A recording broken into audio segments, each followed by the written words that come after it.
know I'm about to go in. Told me that I couldn't do it, but I gotta bring it back, so they're really on with it. Let's go. Tell me where you're from, where you stay. Know I keep it lit from the coast to the bay. Peace on the right. If you guys are sick of wasting money on packs, go check out my sponsor. They offer the cheapest and most reliable way to buy coins straight from the source. Use code MAZE at checkout for 15% off your entire order. What is going on, YouTube? Welcome back to another Weekend League recap. In this week's Weekend League recap, we're only doing one video, and I'll be showing you guys my 2 best games of the weekend. And from those games, I'm showing you every play, the good, the bad, and the ugly. Additionally, at the end of the video, I'm going to be going over my Weekend League rewards, letting you guys know how I did. If you guys are ever interested in watching me play these Weekend League games live, I play them every Thursday and Saturday night on twitch.tv/Mazomatic. I live stream usually about 10 hours a week. So if you guys are interested in coming kick it with the boys and hanging out, it's a lot of fun. Additionally, my Twitch subs get a free Carolina Panthers offensive ebook in the Discord. The Discord link will be pinned in the comments. And if you're already a Twitch sub, just head on into the Discord, link your Twitch account with your Discord account, and you can see the ebook from there. Even if you're not a Twitch sub, I recommend going down and joining the Discord. There's a lot of good guys in there. There's a lot of resources for labbing, getting help with your team, how to make coins in the market. Anything you really need, there are people in the Discord to help you with, so go check it out if you're interested. Now, before we get into the games, as always, we're going to go over the best comments of the day, and as many of you might know, we are rocking with Aaron Rodgers as our quarterback. We said in the last video that the #1 upvoted comment gets to choose a nickname for Aaron Rodgers, and that goes to Mountain Dew Baja Blast, who said Rail Your Mom Rodgers should be his name, so Rail Your Mom Rodgers it is, and he's going to get a secondary nickname of Discount Double Dick, because that one's just too good to pass up. So Rail Your Mom Rodgers and Discount Double Dick should be fun. And the second comment comes from Benjamin Husted, who said, look at Maze helping out the kids who are in online school, man. Such an inspiration. I'm glad I can give you some entertainment while your teacher's rambling on about history. Madden Academy should be coming in the next couple days too, so that will be another alternate class you can take for online school. Checking in with the team before we hop into the games, nothing has changed at all. We are still led by Rail Ya Mom Rodgers, and on defense, Bam Bam Cam, or as I like to call him, Cam Bam. I just think it sounds better. It flows off the tongue nicer. And so that's what I'm going to be saying. We're still in the Patriots offense and still in the 4-6 defensive playbook. And as you can see, my opponent's got Rail Ya Mom Rodgers as well, but I have a feeling mine's going to be a little bit better. Starting off on the offensive side of the ball with a handoff. And as you can see, we go right to the cover 3 beater. My opponent's in a cover 3. We're trying to catch him sleeping. We got to throw it away because it was just not open. But it doesn't matter because we go right back to the cover 3 beater. This time he mans up the streak and it's not open again. I tried to check it down, but my Todd Heap falls out of bounds. 3rd and 10. We finally go to a different play. Not finding much space there either. Check down to Metcalf, who gets a nice juke move for a loss of 2. You freaking idiot. And now we're caught in a 4th and 12 for my own 42. I go for it. That's a Stevie. Unfortunately, starting off the game with an interception as usual. And I really hate doing that because it puts a lot of pressure on my defense. And on top of that, I'd consumed many drinks this night, so I wasn't in the perfect state of mind to be playing lockdown adjustment defense. My opponent now across midfield at the 48-yard line. He's got Rodgers dropping back, looking for an open receiver, but nothing is open. He finds a corner route late, and I really expected Shaquille Griffin to get there, but it was a nice dot from my opponent. Now back to the ground game, getting to the outside. Night Train Lane with a nice tackle at the 17-yard line, going with a pass here, and it's man coverage, and he finds the tight end wide open. Gets out of bounds at the 3-yard line. 1:20 left on the clock. And it's Bo Jackson up the middle. He dives for it and gets in. And on offense, guess what, boys? We're going back to another cover 3 beater. I'm legally blind. So very obvious. I don't know what I'm doing, why I keep going for these cover 3 beaters. They're obviously not working. So I think coming out, I need to change my game plan or else this game is going to get ugly. Already down 7-0, and he's back to running the ball. In this trips tight end now with a pass. He's been efficient with the pass so far. Loving the tight end. I really want you to keep in mind, he keeps throwing this post route to the tight end over and over again. And to be honest, I probably should have adjusted a little bit earlier. It became clear that that was his go-to receiver on 3rd and 4th down. But 2nd and 9 here, checks it down to the flats, and that's Saquon Barkley getting another first down for him.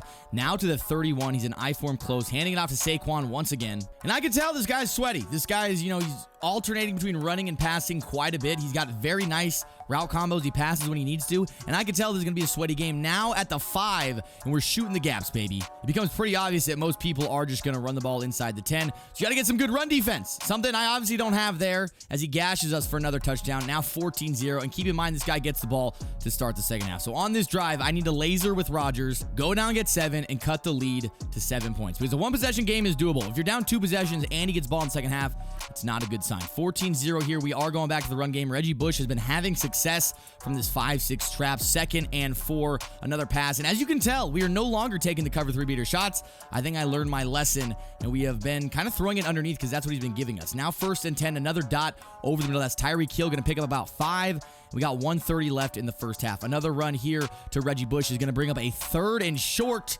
There's a pretty big down right here. A minute to go, 3rd and 5, and a conversion here. He didn't even cover the flats. This guy kept refraining from covering the flats. I don't understand why. I think he was trying to just play prevent, hopefully make me run out the clock a little bit. But on 1st and 10 from the 32, he cuts down on the drag. That's a laser.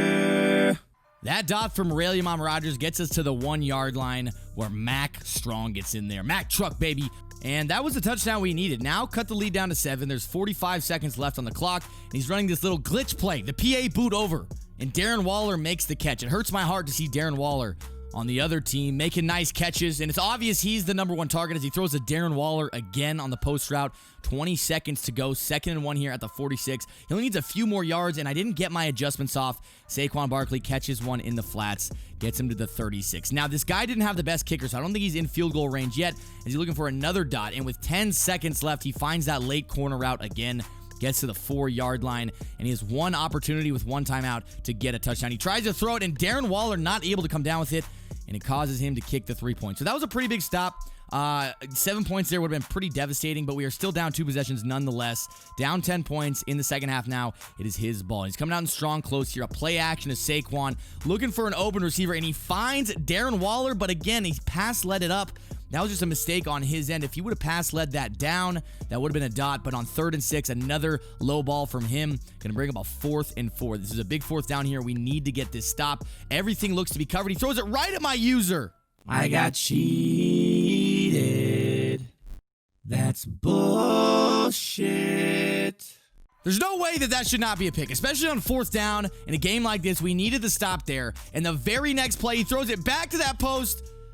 We got cheated again. Look at this. It's swatted down. That's 2 plays in a row. We should have got turnovers. But now on 2nd down, we're in that ass. A big sack. Going to bring up a 3rd and long. He's got to make up a lot of lost yardage, and he finds Darren Waller to bring up a 4th and short. This is a huge down, and we get the swat, and that's going to give us a turnover. And now on this drive, Aaron Rodgers needs to go down and get at least 3 points, because if we get 3 points, we're going to cut the lead down to 1 possession, and we can manage that going into the 4th quarter. One thing my opponent's got going for him is he keeps getting these crazy block sheds, making it tough for me to pass the ball. 3rd and 8, we find Todd Heap once again on the out route, and that seems to be the route he's having the most trouble covering, is that out route from Todd Heap. He keeps wanting to man it up, but man coverage does not do too well against out routes. 1st and 10, nothing really open, had to throw that one away. Brings up a 2nd and 10 from the 48. We're about midfield, and if we can get like 5 more yards, Todd Heap, fight for me, baby. We're almost in field goal range. 3rd and 2 now. We got to convert here. Looking for the sideline, and we got somebody there, but his feet are out of bounds. Bringing up a 4th and 2, and on this 4th down, nothing is open, so we throw the high pass, and it's a great throw from Undefeated Rodgers as we convert once again heading into the 4th quarter, solidifying field goal range. Now 1st and 10. Undefeated Rodgers looking for somebody, but has to throw it away yet again. And realistically, looking back at this game, I was becoming super one-dimensional, throwing a bunch of Stevies. That was not a good throw. But we get forced in a 3rd and 10, and with the money on the line, that's so hot. A beautiful throw by Rodgers puts us at the 5-yard line where he throws to the flat to finish the job. Now within 3 points of my opponent, and he's going to obviously be trying to run the clock out here. 3 minutes to go in the game, and if he can get just a couple more 1st downs, this game will be over for him, but it's our job to get a stop. We're not going to let him do that. Now 2nd and 7. He goes with another run, and I'm not expecting him to pass the ball at all. He's breaking off a lot of tackles, and now the 2-minute warning is hit. He goes with a pass here on 3rd and 6, and he throws it to Waller once again on the tight end post. Now 1st and 10, a fresh set of downs. This time checks it down to the flat, trying to keep this clock moving, and we're going to have to burn our 1st timeout. Back to the ground game for my opponent, outside with Barkley, but we make another tackle where we burn our 2nd timeout. Now 3rd and short for the game, looking for somebody, and he throws it to the flats, and it goes out of bounds. 4th down, 1 minute to go. This is the game, and he's throwing it over the middle. This time I covered the post from Waller, and we get the sack once again. Now with the ball just on the fringe of field goal range, we run the ball there, get inside field goal range, and run the ball again. We are now about 5 to 10 yards inside field goal range, and I decide to run it a 3rd time, and we get the 1st down.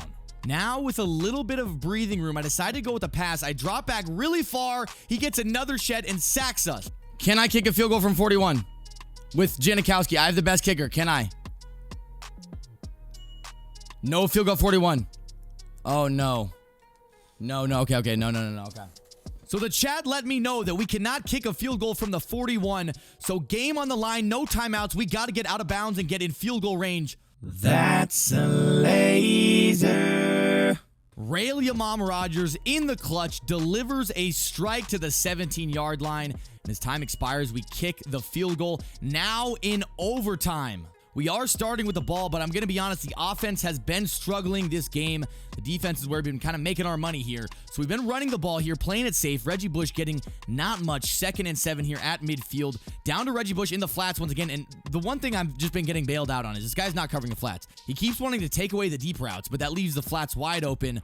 But unfortunately, we're in a 4th and short here. We're going with this level sail play, looking to the flats first. Nothing was open. Even if that wouldn't have got swatted, that was not open. So that was a bad read for me, but we give my opponent the ball now about 10 yards out of field goal range, maybe 20 yards out of field goal range. And if he gets a field goal range, the game is over. He's starting off the run, and this guy's had a pretty strong run game. Now passing out of strong close, looking for an open receiver, and he finds that over the middle. That's Terry McLaurin, and he gets what looks like field goal range. That would be field goal range for me, but at the 37, I'm not sure his kicker can kick this. He's going with the run here, trying to make it a little bit more of a comfortable field goal, but we are not giving him much. 3rd and 6 here. He goes with a run for the 3rd time, and it's to the outside, and a great tackle right there from Cromartie. And from the 34, it's a 51-yarder, and it looks like he does not have the kicker because he goes for it, and with the pass over the middle, we swat it away, and we get the ball back. Now with a chance to get in field goal range, kick the 3, and win this game. Nothing open there on 1st down. Looking for the running back to bounce off the sideline, but it's an inaccurate bullet pass. Going to bring up a 2nd and 10. We got a great route combo right here. A couple hitches, and we see a wide open Tyreek Hill who takes it for a 1st down and goes down at midfield. He doesn't want to take a big hit. Now 1st and 10, a fresh set of downs at about midfield. Looking over the middle, we got Tyreek Hill once again who outruns the man coverage, gets to the 46, and we got about 6 yards to go, boys. 2nd and 4. We see the wide open slant route. We throw it, but it's an under pressure, inaccurate. And if Rodgers would have just hit that throw, if he would have hit this slant route, we would have won this game. Now 3rd and 4. It was so open, I decided to go back to the exact same play. He kind of stumbles with his user, gets caught up on the line. I throw it anyways, and it's right over his head. We convert now at the 31, and all we got to do is kick this ice field goal to win the game. I'm about to bust. And with that clutch kick from Janikowski, we take the lead in overtime. You see, I'm happy. I'm celebrating, flexing those muscles. And we get the victory in an absolute hell game thriller. Moving on to the next game. That was the first game of this stream. I was already pretty hammered. And going into this one, it's even worse. We're in that ass. A great physical play by Cam Bam to start off the game, set the tone early. Now 2nd and 12. You can tell early this guy wants to run the ball. He's under center. He's done nothing but stretching and diving and stretching and diving. And so I think we're going to be okay as long as he doesn't have any tricks up his sleeve. I can stop the run pretty easily. 4th and 3 here. We get him in a 4th down early. He throws it right over Cam's head. But Stephon Diggs is able to fight through traffic and take it all the way for a 68-yard touchdown. That's what I was talking about when I said tricks up his sleeve. I don't want anything happening like that. Any fluke plays, we got to eliminate. Now my ball, we got to go down and get 7 and make up for what just happened. 7-0, we're down. We got this nice crossing route combo with a little hitch on the other side, and I think I see Todd Heap going to be open late. We throw it, and that's a dot to Todd Heap across midfield now to the 31. 1st and 10 now, a new set of downs. And if we throw it right back to Waller, the tight ends are really the star of my offense. I tend to throw to my tight ends much more than any other position, I think. 1st and 15 now. The tight end, once again, he cannot cover the tight end. You just absolutely cannot cover the tight end. 1st and goal, we're just going to run the ball here. Adrian Peterson, get that ass in the end zone and tie up the game. 7-7 now. My opponent's ball once again. We can take a deep breath, relax. We're in that ass.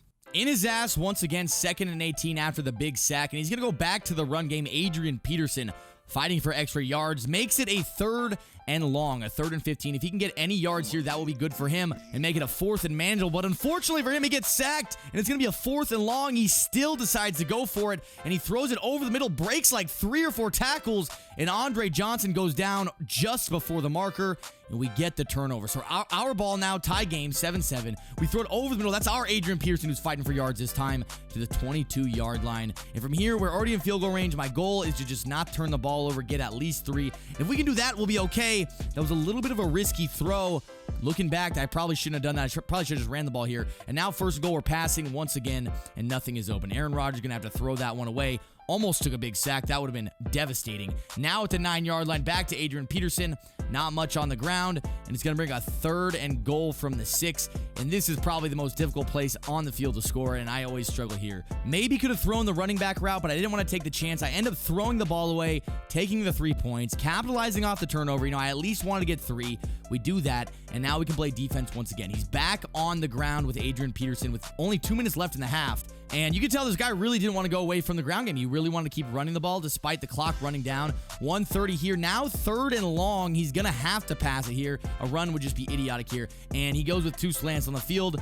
And we are deep in his ass. Once again, getting the sack. He punted it to us. Now with a minute, we have a chance to extend our lead. We find square on the crossing route. That's so hot. And with that pass, we are now in field goal range once again with a minute to go. On the ground with Adrian Peterson getting close to a 1st down.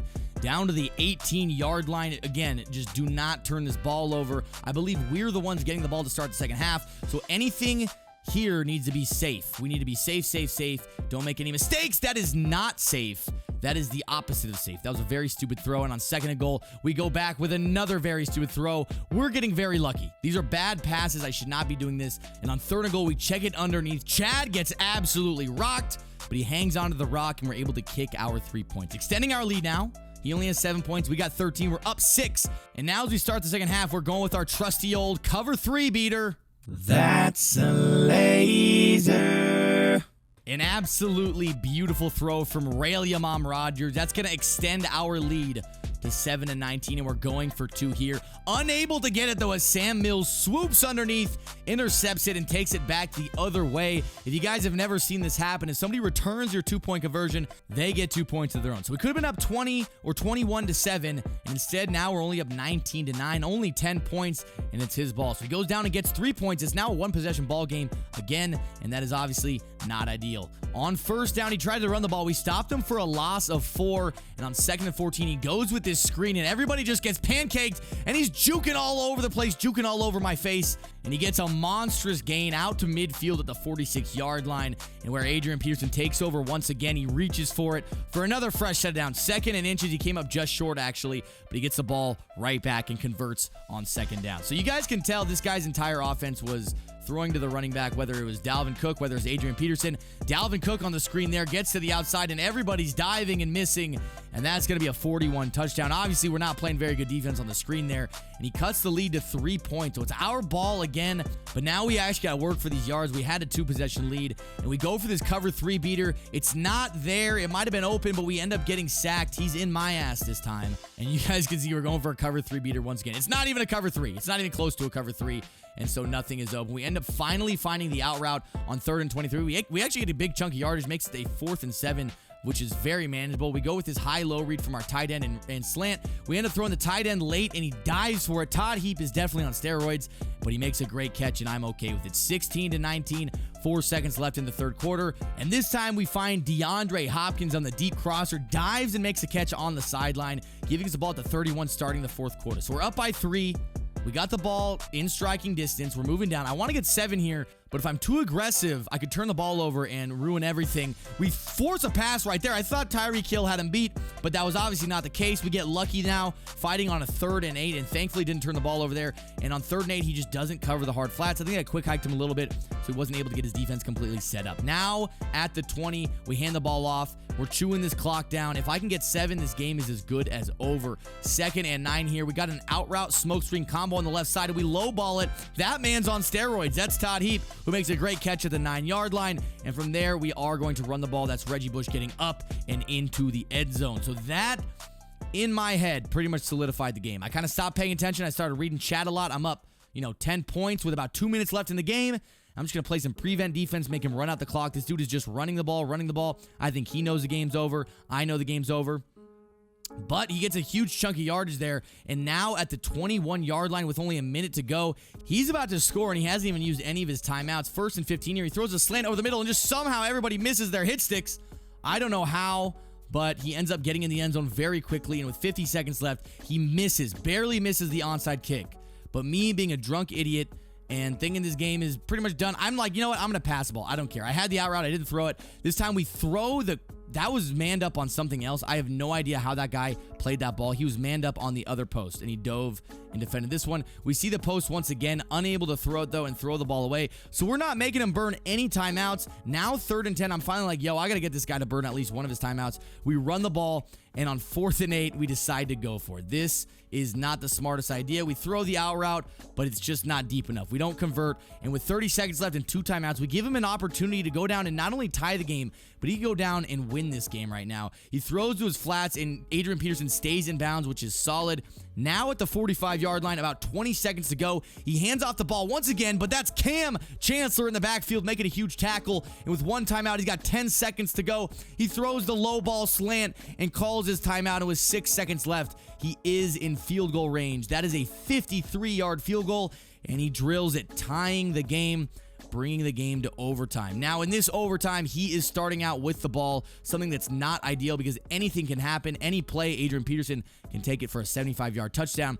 On the first carry, he does get a solid chunk of yardage, bringing up a new 1st and 10. This time he checks it down, but there's a lot of coverage and a big hit on Stephon Diggs, who does not cuff off the ball. This time he's back to the ground. I don't think he liked the look of that last pass play, and he gets another chunk of yardage here. Now a 3rd and inches, and he's going to go right back to the run game. We got somebody there, but he dives and falls, and Adrian Peterson somehow trips, and it's a 4th and inches. He goes with a screen on 4th and inches. We got boys there, but Adrian Peterson just barely falls over the line. So this guy is hanging on by a prayer, running the ball once again because I can tell he's a little uncomfortable passing here. 2nd and 11, he does go for a pass, looking over the middle. I got the user, but he throws it to the corner route, and that was a great read from my opponent. Now in field goal range, he runs the ball once again. So he's already got a 3 points at a minimum as long as he does not turn the ball over. And the way this guy's been playing, I'm kind of expecting him to play it safe here. He's got the in route, and we almost peel back with our user, but it puts him at the 5-yard line. All he has to do is run the ball now and get in. Cam Bam is in that ass with a huge hit.